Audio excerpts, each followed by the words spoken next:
இந்த வீடியோவில் நாங்கள் 2024 பார்ட் பி 7வது ஏ கேள்வியை பார்க்குறோம். இந்த கேள்வியை நீங்கள் ஸ்க்ரீன்லையும் பார்க்கலாம். என்னென்னா தந்திருக்கு சடத்துவ மின்வாயுக்களை உதாரணம் பிடியும் காரியமும் பயன்படுத்தி உருகிய MgCl2 லிக்விட் இவற்றை மின்பகுப்பு செய்வதன் மூலம் Mg உலோகமானது பிரித்தெடுக்கப்படலாம். இதற்குரிய ஓர் எளிதாக்கிய ஒழுங்கமைப்பு உருவில் காட்டப்பட்டுள்ளது. சரிதானே? ரைட். அப்போ அதில் படம் இருக்குது. அந்த படத்தை நாங்கள் ஒரு சின்ன பிளானாக போட்டுக்கொள்வோம். தந்துருக்குறாங்க, நீங்கள் பார்க்கலாம் ஸ்க்ரீனில். இதான் படம். ரெண்டு மின்வாய்க்கள். அந்த ரெண்டு மின்வாயும் ஒரு சடத்துவ மின்வாய்க்கள், அதாவது எந்த விதமான தாக்கமும் இங்கிருந்து வர இதுக்குள்ள தாக்கம் அடைய முடியாத மின்வாய்க்களாக காணப்படுது. ஒரு மின்வாய் பிடி, இன்னொரு மின்வாய் காரியம். ரைட். இது ஒரு மின்னியக்க விசையுடைய ஒரு களத்தோடு இணைக்கப்பட்டிருக்குது. அதாவது வலு. இது வலு வழங்கியா இருக்குது. இதில் பார்த்தீங்கன்னு சொல்லிச்சோன்னா நேர தந்துருக்கிறாங்க. இதில் எப்படின்னு சொன்னால் Cl2 கேஸாம். இதில் வெளியிடுது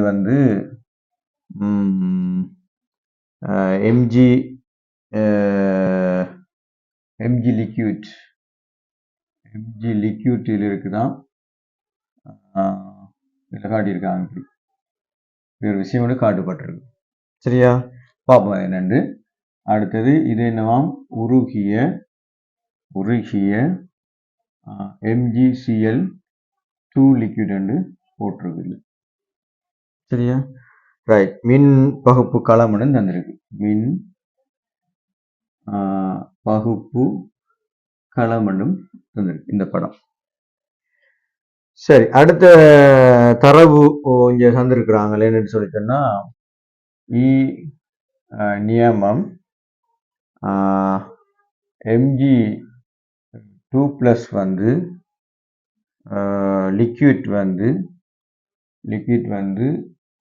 Mgs ஆகுது. அதில் அளவு வந்திருக்காங்க -2.37 வோல்ட். அடுத்த நியமம் தந்திருக்காங்க, நியம தாழ்த்தல் வெப்ப உள்ளுறை நியம தாழ்த்தல் மின்னியக்க விசை நீர் தந்திருக்காங்க. நீர் லிக்யூட்ல இருந்து என்ன போகுதாம்? ஓகே, லிக்யூட்ல இருந்து ஹைட்ரஜனாக வருது. ஹைட்ரஜன் கேஸாக வருது எங்களுக்கு ப்ளஸ் தந்திருக்காங்க. Plus 0.63 volt. சரி, இப்போ இந்த இவ்வளவு தரவுகள். முதலாவது கேள்வி அனோட்டையும் கதோட்டையும் இனங்காண்க. ஒவ்வொரு மின்வாயிலும் நடைபெறும் அரைத்தாக்கத்தை எழுதுக. இப்போ நாங்கள் இதில் எது அனோட் எது கதோட்டன்னு இனங்காணணும். எது அனோட் எது கதோட்டன்னு இனங்காணணும். அனோட்ன்னு சொல்றது ஒட்சியேற்றல் நடக்கும்.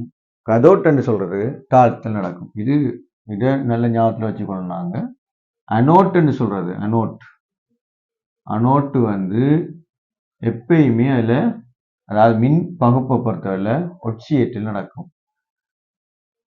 ஒட்சியேற்றல் தாக்கம் நடக்கும். கதோட்டுன்னு சொன்னா தாழ்த்தல் தாக்கம் நடக்கும். ரைட். ஒட்சியேற்றல்னா என்ன? இலத்திரனை இழக்கணும். என்ன ஒட்சியேற்றல் இலத்திரனை இழக்க வேண்டியிருக்கும். அப்ப இலத்திரன் இழத்தல் ஒட்சியேற்றல். இலத்திரனை பெறல்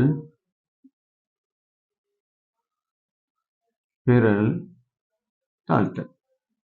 இலத்திரன் இழந்திருக்கணும், ஒரு இடத்துல அவர் பெற்றிருக்கணும். சரி, இப்போ ஒட்சியேற்றல் தாக்கம் நடக்கணுமாக இருந்தால் இப்ப இங்க எங்களுக்கு என்ன இருந்திருக்காங்க, ரெண்டே ரெண்டு தான் இருக்காங்க. MgCl2 லிக்விட் தான் இதுல இருக்கு. அப்ப இங்க இருக்கிற அயன் வந்து கட்டாயம் என்ன இருக்கும், ரெண்டே ரெண்டு அயன் தான் இருக்கும்.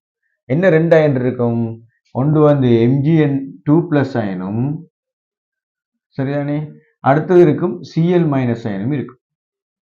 Mg2 பிளஸ் அயனும் Cl மைனஸ் அயனும் இருக்கும்.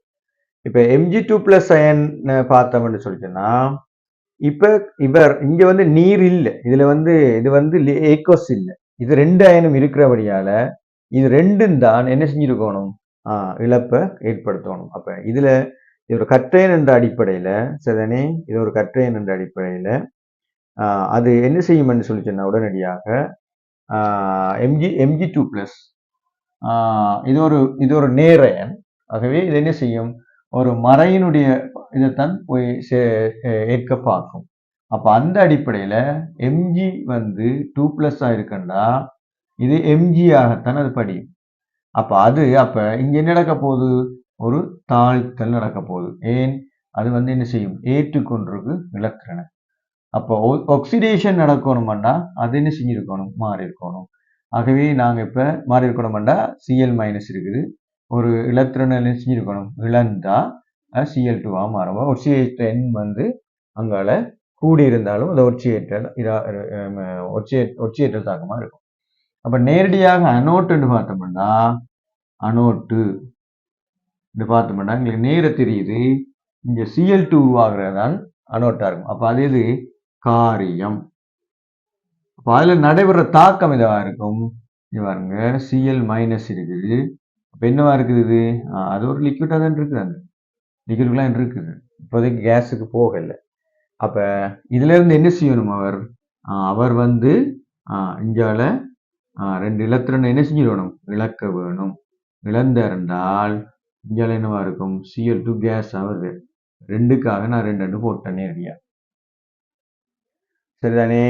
அப்ப இது இழந்தாத்தான் அப்ப இது வந்து என்ன செஞ்சிருக்கும், அனோட்டா இருக்கும். இதுதான் ஒக்சியேற்றல் நடக்கிற இடமா இருக்கும், ஒக்சியேற்றல் நடந்திருக்கும்.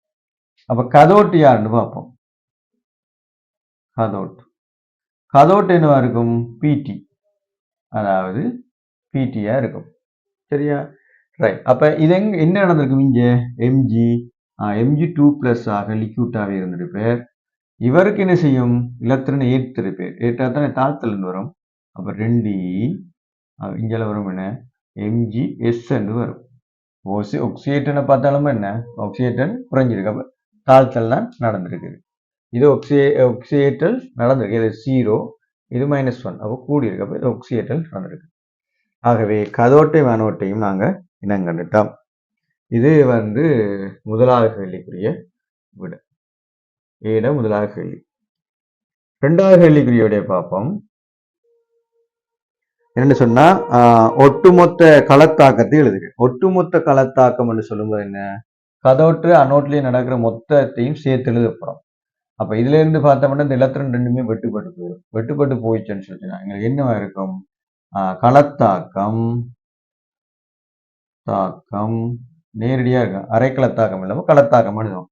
களத்தாக்கம் என்ன, ரைட், Mg2+ லிக்விட்ல இருக்கிறது, 2 Cl மைனஸ் லிக்விட்ல இருக்கும், சேர்ந்து எங்களுக்கு என்ன வரும், Mgs வரும், சக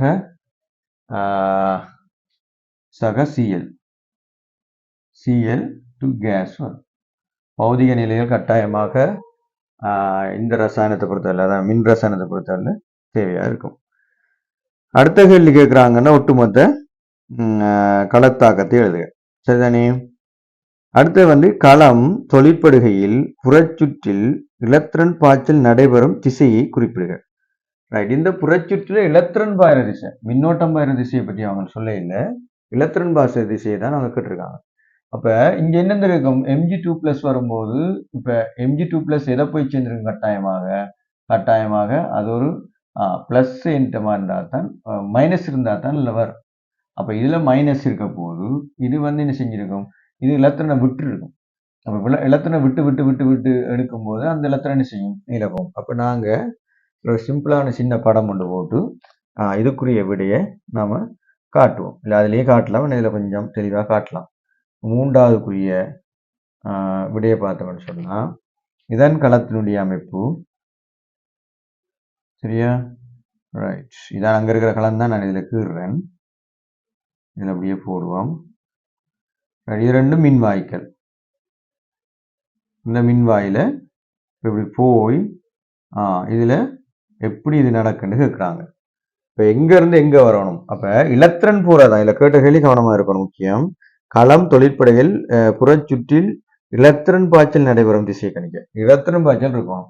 இங்கே நாங்கள் சொல்லிட்டோம் என்ன நடக்குது, இந்த களத்தினுடைய செயற்பாடு நடக்கும். அப்போ என்ன நடந்திருக்கணும், இலத்திரனை வந்து பெறணும். அப்போ இலத்திரன் இங்கே இருந்தால் தான் சரி. அப்போ என்ன செஞ்சிருக்கோம், இலத்திரன் வந்து முதல்ல எங்கே என்னென்று வரும், இதுல இருந்து இதுக்குத்தான் வரும் இலத்திரன். அப்போ இங்கே இருக்கிற இலத்திரன் பிறகு என்ன செய்யும், திருப்பி மூவ் பண்ணி மேலே போய் சேர்ந்து கொண்டு போகும். அந்த கருத்து என்னண்டா, இங்கே பாருங்க, இப்போ இலத்திரன் வந்து நேரடியாக இந்த திசை நோக்கித்தான் இலத்திரன்கள் வந்து கொண்டு இருக்கும். இந்த திசை நோக்கி இலத்திரன் வர்றதால இங்க என்ன செஞ்சிருக்கும், எங்களுக்கு இங்க வந்து இலத்திரண்ட செறிவு கூட இருக்கும். இப்படி சரியா, இலத்திரண்ட செறிவு கூட இருக்கும். அதனாலதான் இந்த Mg2+ வந்து இதை நாடி வந்தது. Mg2+ வந்து இதை நாடி வந்தது. நான் வெளியே எழுதுறேன். இதுல வந்து என்ன செஞ்சிருக்கும், Mg2+ வந்து வந்திருக்கும். இங்க இலத்திரன் கூட இருக்கிறபடியா. இதுல என்ன செஞ்சிருக்கும், இது ப்ளஸ் ஏற்றமாக இருக்கும். அப்போ என்ன செய்யும், இந்த ப்ளஸ்ஸை பார்த்து பார்த்து பார்த்து Cl- வந்திருக்கும். Cl- என்ன, இதை விட்டு போட்டு இங்கே போய் ப்ளஸ்ஸோட சேர்ந்து Cl2 வெளியில் வந்திருக்கும். சரியா. ஆகவே இந்த இலத்திரண்ட திசை வந்து இந்த திசையில தான் இருக்கும். இலத்திரன் ஓட்டம் வந்து இந்த திசையில தான் எங்களுக்கு கூட இருக்கும். சரியா. ரைட், அதாவது இந்த திசையில இருக்கும். சரி, அடுத்த 4வது பின்வருவற்றை விளக்குக. சரி, 4வது கேள்வியை தொடர்ச்சியாக பார்ப்போம்.